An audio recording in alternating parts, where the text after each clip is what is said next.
Good day, friends and Bitcoiners. Welcome to another wonderful episode of BCN Crypto Kickoff. My name is Mr. Clifford T. Mitchum, and I will be your host. Also mention that I am the educational director for BitcoinCrypto.news, and I am hosting the show today. So welcome for everybody out in the crypto space. So let's get everything started as we normally do by going over a couple shout outs. I did not double check the Facebook page, Twitter page, and the like for all the shout outs. So that is my feeling, but I appreciate everybody that's liked, shared, and passed on the information that we have about our wonderful show. And let me go ahead and also mention our wonderful sponsor, Crypto Kickoff. Crypto Kickoff is a directory and resource to find businesses and that accept cryptocurrency. If you have not claimed your profile or created your listing, be sure to get out there and do that. Um, Plus, please mention to them that you saw their information on the show here, so that way they recognize us and they keep paying us money to keep this going. So hey, we got to do it some way, but rather taking it from your pockets, we'll go ahead and get it from theirs. So that is much appreciated. Now, also, welcome to our friends on Instagram land. Welcome to the show. Hope that you enjoyed that as well. And let's get the show started by going over our disclaimer. The information provided in this show is for educational purposes only and is not financial or investment advice. For financial advice, please speak with a licensed professional. And we also have in our chat Mr. Paul Rouleau. Good morning, sir. Thanks for coming out. And anybody else would like to jump on the chat, by all means, go to YouTube. You can find us in the chat there and join Mr. Paul Rouleau in our area. And I'll do my best to get on the chat as we progress in the show. So let's take a look at what was going on in Bitcoin last week, the week of December 2nd, going through December 8th, 2018. Bitcoin started off the week at $4,147.32, finishing out the week at $3,476.11. That is a $671.21 drop or 16.2% decrease. Now, when looking at what's going on in the current markets, what I look at when I look at this is that the financial players, influencers, manipulators, and all those in the legacy markets have exited. They've all gone and they had to take their funds to close out their books for the quarter, close out the books for the year. So I would say the majority of them aren't seeing any big changes in crypto going on. They're going to be pulling out and expecting to come back in January towards February timeframe when they have the framework for the futures market in the Nasdaq, Fidelity, Goldman Sachs, and the other legacy institutions. They're going to be coming into the crypto space. The reason I believe that is because when you look at the activity in the charts, you see more movements up and down. It's not as stable when you look across to it as it has been in the past. And I think a lot of that activity of those larger influencers has actually levelized the market. Whereas with them out, we're back to what we see as the natural peaks and valleys that generally go on in the crypto space. So it's neither good nor bad. It's just a fact of the matter. It is indicative of we're not going to see an all-time high. It's just not going to happen. We hope against hope that it will, but let's just go ahead and put that baby to rest and start thinking about what we're going to do for our profit taking. When's a good time to do that? And I would expect another pullback towards the end of the year as we go into January, because historically January has been a down month. However, I must put in a caveat that just like historically, December has been when Bitcoin reaches its all-time highs, and that didn't happen this year. So it's possible that January could turn into an up month, but overall, the beginning has always been down, and I would lean more towards that, but I'll leave myself a little bit of wiggle room to say, hey, maybe I left a little door open to slip out for that. But, keep that in mind. So now when we look at what was going on this week, last year in the crypto space, we had Bitcoin starting out the week at $11,124.60, finishing out that week at $16,569.40, or a $5,444.80 gain, or 48.9% increase. It was the run up. It was the fervor. It was the golden time and recent times in the crypto space as it went to its all time high. So we was tremendous jump. The actual all time high came to $18,328.90, according to CoinMarketCap, which is where I'm getting the information from. I believe Coinbase gave it at the $19,000 number that I was thinking of that I mentioned last week. So forgive me for that crossing wires. But nonetheless, last week, last this week, last year, it was just or last week, last year, it was just the big run up. That was the peak of what was going on in the crypto space, and everything started to levelize and go into a more downward trend after that week. So that's why I really feel that it's going to be more of a downward trend between now and the end of the year, because that was the same thing that generally happened last year. So that's more of a trend that we can see that's consistent in Bitcoin, and we'll see across the other cryptocurrencies. Now, when you do look at the other cryptocurrencies, they're bleeding a lot worse than Bitcoin. Because when Bitcoin has the cough, all the other cryptocurrencies get the flu. So keep that in mind. Also, it's not financial advice, but this also means that those smaller currencies and those alternative currencies for alternative cryptocurrencies have a bigger gap and a bigger room for profit if somebody wants to go ahead and play in those. Big movers I would expect to see would be Tron, rebound in Ethereum, big jump in Ethereum Classic. I know they've run into some issues with their development team, and Tron has actually been courting members from their development team to come over to them. But I do see them rebounding because there's still a large community built around them, and I can see some other developers moving into that crypto space that development team has exited. So I don't necessarily see Ethereum Classic going away, but I do see them having a good chance of a resurge. Whoa, bump my table. A good chance of a resurging as we move into next year. So it was a good time last year for those of us that got in. Remember to take profits, and that's the key between last year and this year. I personally didn't take profits soon enough and didn't take them large enough, and I underestimated the stable market that we're going to run into. So when looking into that, I'm looking at what I can be doing for my profit taking in the places where I still have profits, because I did pretty good last year on my predictions and my expectations. But the biggest thing I'm here for is to help other people enter the crypto space and understand what's going on. So that's why we go with more simplified charts and look at things in a larger span and a larger focus rather than the wedges, angles, MACDs, and hyperbolic Fibonacci sequences and all that fun stuff. Which, hey, there's a place for that. There's a lot of people make money doing it, but I just do my best to keep it simple. And the biggest reason I don't get into that is time. I don't have the time to get into that. So we'll see how that happens in the future. So now when we look at what's going on next week, last year, that is the week of December 2nd. That's the week of December 9th through December 17th, 16th, 17th. I didn't write down the date here, but something like that, like that. It's starting out the week December 15th. December 15th. It started out the week at $15,168.40. Finished out the week at $17,706.90. That is a gain of $2,538.50, or 16.7% increase. So now we can see that there still is some activity that they had last year. I'm just not feeling that we're going to see that activity this year. Just coming up 10-20% would be great and all, but it's still the overall down. It's a drop in the bucket. So it's really not that much of a significant factor when going in. So that's why I'm really feeling the expectation is more of a levelized towards more of a downtrend. There's some estimates saying Bitcoin could go to as low as 1,500. The thing I'd love to know is, where are these people coming up with these numbers? The guy that said 3,000, I doubted him. I thought it'd be closer to 5, but hey, he was correct. I can admit that. But the thing is, nobody's really talking about how he came up with that 3,000 number. What gave him the idea that it would be going down to 3,000?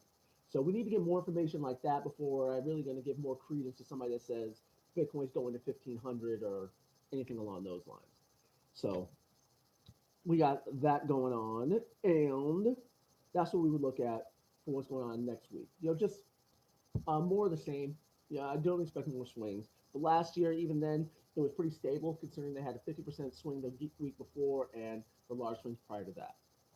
So there is a crypto shout out that I have overlooked and it's coming to me now. Eugene, Sam over at Bitcoin and Coffee. Thank you for the mention this morning. I always do my best to catch the show. It comes on at 8 a.m. Mondays and Wednesdays before, or on Mondays before this show.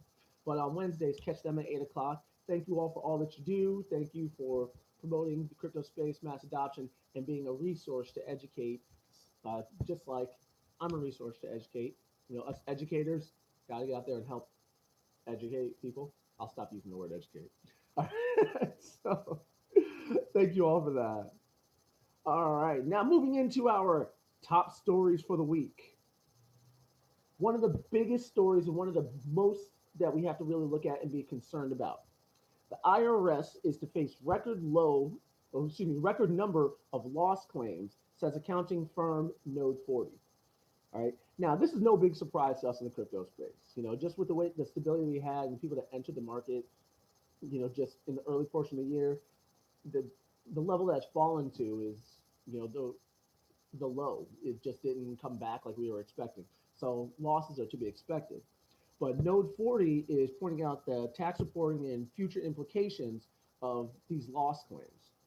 All right. So now the main takeaway in mentioning the loss claims is that it is best to report to the IRS. Uh, Crypto space does have a lot of anonymity, but we don't want that to end up to come around and biting somebody in the rump. You can have tremendous gains, and then that's when the IRS and the government really starts looking at people is when they have the tremendous gains. So you don't want to lose a large portion of gains because of trying to be slick, trying to hide some funds. Open and being open and honest is really the best route because once they get in and they start hitting you with fines, fees, and court costs, all your gains evaporate. And the larger they are, the higher likelihood that a judge is going to put a larger fine as punishment for not getting there ahead of time. So, for the sake of safety, I recommend reporting your taxes and doing that the like. And Note 40 is pointing out that as well. But they also go on to state that once you do open that door into the IRS, you have to continue to keep that door open. So once someone starts reporting, be sure to continue to report. Uh, Trying to get stuff off the books is the biggest way to get in trouble. I mean, they have big, slick, high power accountants that try and get around these things and they go to jail too. And some guy that's just trying to find this because they saw a video they saw on YouTube, I don't want you going to jail for it.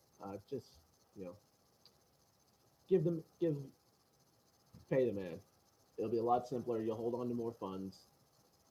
Just a safer route to go. So that's a crypto shout out going out to What's Crypto on our Twitter feed. So crypto shout out to you. Thanks for posting that article. And our next one comes from to us. And its headline is the SEC postpones decision on Bitcoin ETF proposals to February 27th, 2019. That is a crypto shout out to Cointelegraph. Thank you for posting that one across our Twitter feed. And this article's more of the same. It's the waiting game. The SEC is continuing to string us along by pushing back the date or the ETF. Really, this is a proposed date because when you get into the article, it goes through saying how they have to make a decision within 180 days of the actual decision, but then they have another window of 60-day extension, pushing the date to February 27th. I really don't want to demonize the SEC in this respect for pushing the date off, but what they're really trying to do is wrap their head around the crypto space. How can Bitcoin, how can cryptocurrencies work in the legacy markets? And they don't understand it. They don't have the bumpers and barriers that they need to feel comfortable. So this is just them biding themselves some more time to get their heads wrapped around that. What you see as a large part in the SEC is I don't think they really mention it directly, but they take their cues from the legacy markets. So as the legacy markets are putting in their crypto desks and their trading floors and their other information, the SEC is waiting for that. Excuse me. I surmise that the SEC is waiting for them to finish getting that set up before they say, okay, an ETF is ready and we're going to go with that. So I would really say it's a 1-2. Once the large firms say, hey, we're ready to go, we'll see the SEC saying, hey, we got that ETF thing ready to go that we've been talking about. That's one respect. The other one is maybe the proposals just aren't that clear. Maybe they just need more work, and the SEC is being legit and just saying, hey, we need more time to wrap our heads around this thing. Crypto is not easily understood by people in the crypto space, and it's even less understood by people outside of the crypto space. And don't get me wrong, we do have lots of experts, but I'm just talking about the average crypto person really can talk to you about nodes and the like, but set one up, yeah, I don't know how to set one up. Not that I can't learn, I just haven't put my time into that. I focus more on what's going on with the fluctuations, what's going on as far as basic education, and understanding the broad strokes of it. So it's just a matter of what depth somebody goes into. But the SEC, they're going to do their thing, and they're going to do it in a way that benefits them, and it's going to benefit the people that make money for them, which would be the legacy markets. So keep that in mind. All right, our next article. Coinbase is exploring the addition of 30 plus new digital assets, saying that it's their goal to support all assets that meet the standards that are compliant with local laws. So this is an article coming to us from Coinbase. So crypto shout out to Coinbase. Thank you for putting out more alternative currencies and good projects for people to invest funds into. It's actually a good thing. So Coinbase still is continuing to set itself up as the crypto bank and the premier location in the United States to enter into the world of the crypto space. I always equate it to being the lobby of the hotel, and each crypto project is a different floor. So Coinbase gets you in and allows you to go to whatever floor that you'd like. Something that's a little more convoluted or to Coinbase's advantage is they're pushing their stable coin or excuse me, they're pushing uh, their stable coin as the entry point into the alternative currencies. So instead of just using your cash directly, you change your cash into their local cash and then you buy your crypto spaces.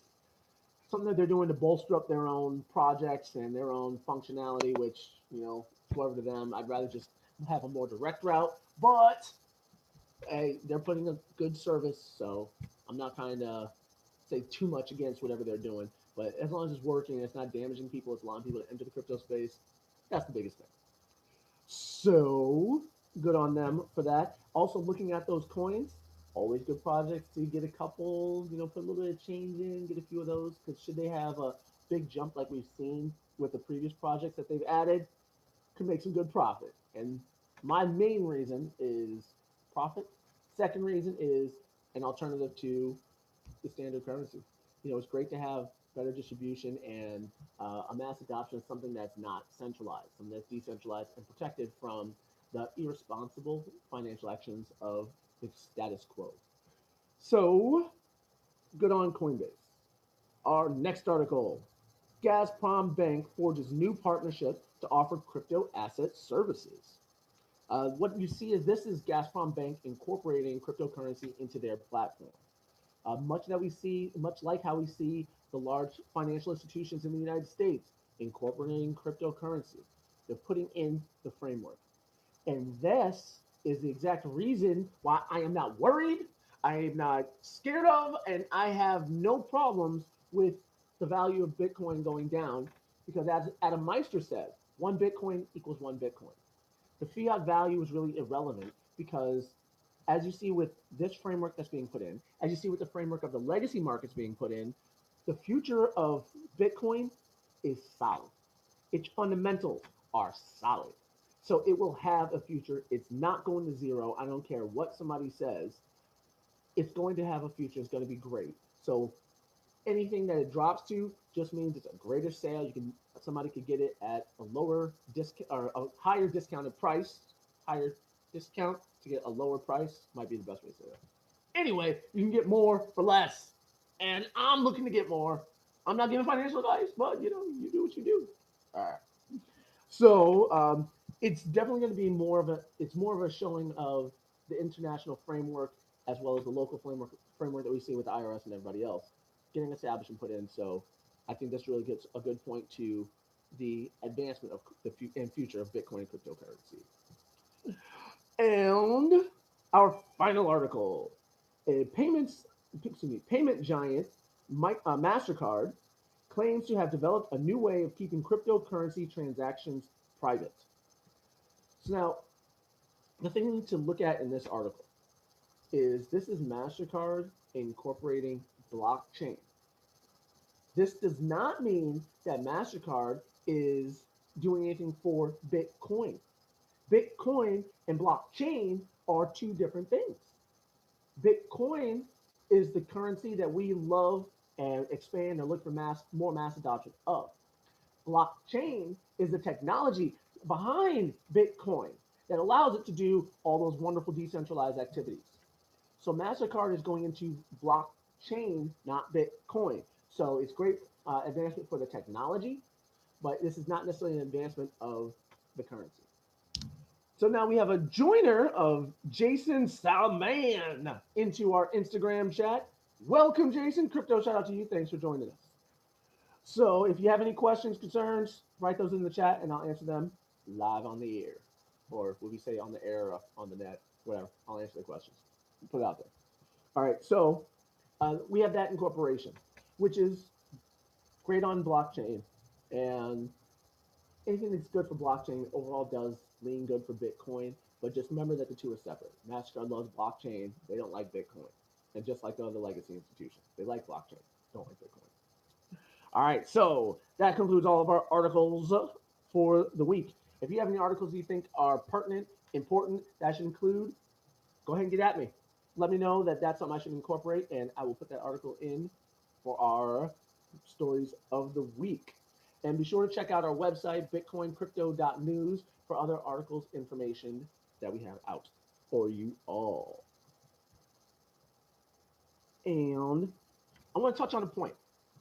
In our MeWe, the MeWe group, cryptocurrency spend, something to that respect. I forget it off the top of my head. I didn't write it down here for that. But I had a question coming in from Michael N. Sane.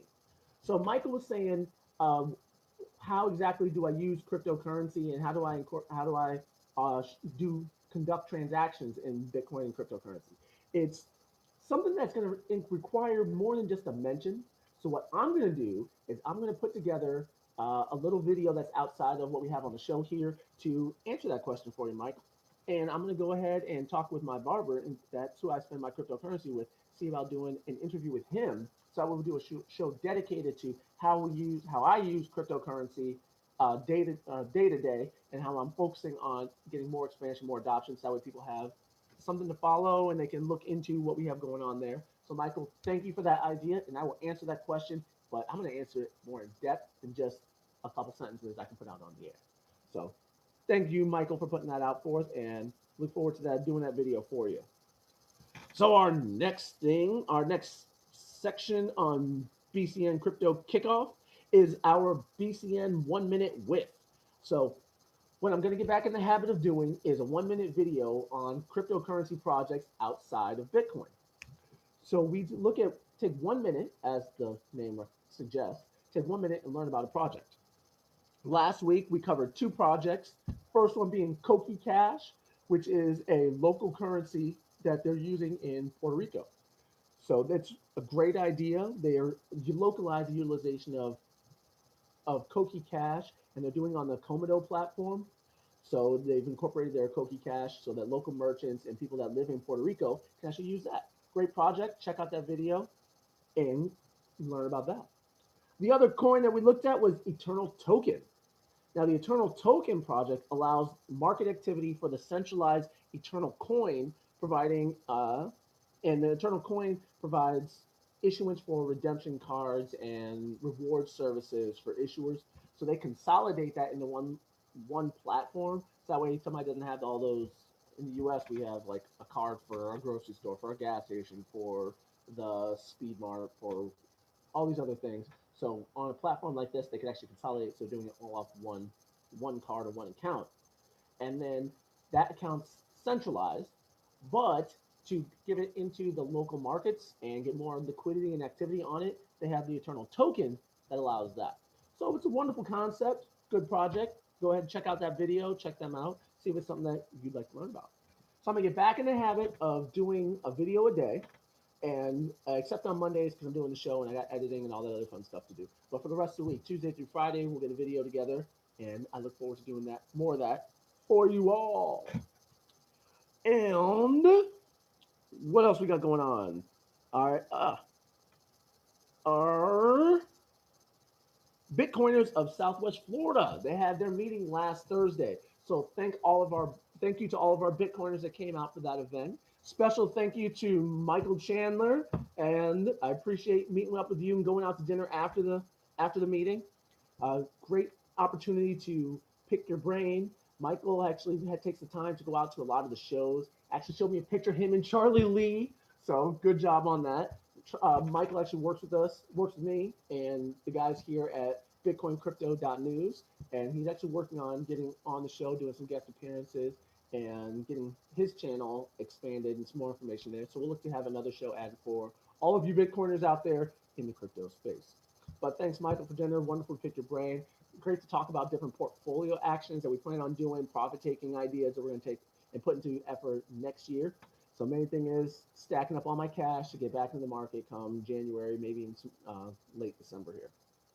So thanks for that. Bitcoiners next meeting will be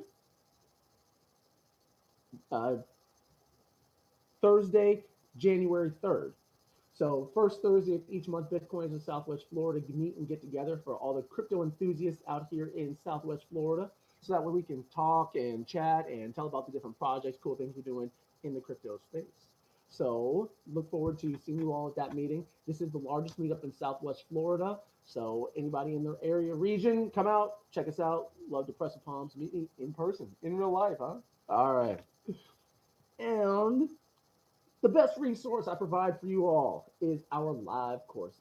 We have our Bitcoin 101 that somebody can take by streaming, or we can come to one of our live classes. We do those by appointment only and by request. For somebody that's brand new to crypto space, needs to open their accounts, learn about cryptocurrencies, how to research, how to get into the crypto space. So by all means, get at us, let us know about that. We have our Bitcoin 201 for somebody that's in the crypto space already, but needs to or wants to learn to expand their portfolio and get into other currencies besides just Bitcoin. And then we have our Bitcoin 301 and 302 courses that gets into trading strategies, arbitrage, swing trading, some basic chart reading. So that way they can actually get in and really get down and dirty into the crypto space. You can find us on social media. MeWe, Twitter, Facebook, Minds, Tribes, Steam It, all the big crypto sites and social media sites. You know, we're out there. Reach out to us. Be sure to share, like, promote the videos. I'll give a crypto shout out. I'll keep in the notes. I should mention more of you. So I do appreciate people that are out there for that. And, just provide more of a resource for everybody. Questions, concerns, information, get at me. And we have our referral links. You can find those in the description below. When you want to open an account on Coinbase, you want to open your account on Cryptopia, you want to open your account on Binance, be sure to use the referral links below. So that way we get some credit, little mention, a little bit, for opening up that avenue of that crypto space. And anybody likes to support, donate, I ain't too proud to beg. Give us money. So pass it on. Use the donational links below, whether using Bitcoin. I have an old Bitcoin Cash. I guess I got to update that because of the Bitcoin Cash thing. I'm not a big fan of Bitcoin Cash, but there's a lot of people that are. I'm not trying to even get that. It's just, if I wanted soap operas, I'd go get regular television in the middle of the afternoon. So, I mean, y'all just need to calm down. Yeah, just straight and simple. But our Litecoin address, Ethereum. If you have a cryptocurrency you want to donate to us, but we don't have a wallet there below, let me know. I'll find a way to connect it, and we'll make it happen. So thank you all for coming out. Hope you enjoyed the show. Write anything you'd like to see in the comments. Questions, concerns, we'll get that answered. Michael, I appreciate that question. Look for a more in-depth show on to answer that. Remember to visit Crypto Quick. Find the retailers in your area that are accepting cryptocurrency. If they're not, let them know about Crypto Quick so that way they can join the wonderful world of other cryptocurrency merchants and retailers. And something else to keep in mind for those that are entering the crypto space, you are going to have to risk some funds. So you're going to have to risk it for the biscuit. So get out there, learn about crypto, get some more mass adoption. Tell your friends, family, everybody, learn about Bitcoin. Thanks for coming out. I'll see you all next Monday here on BCN Crypto Kickoff. Thanks for watching.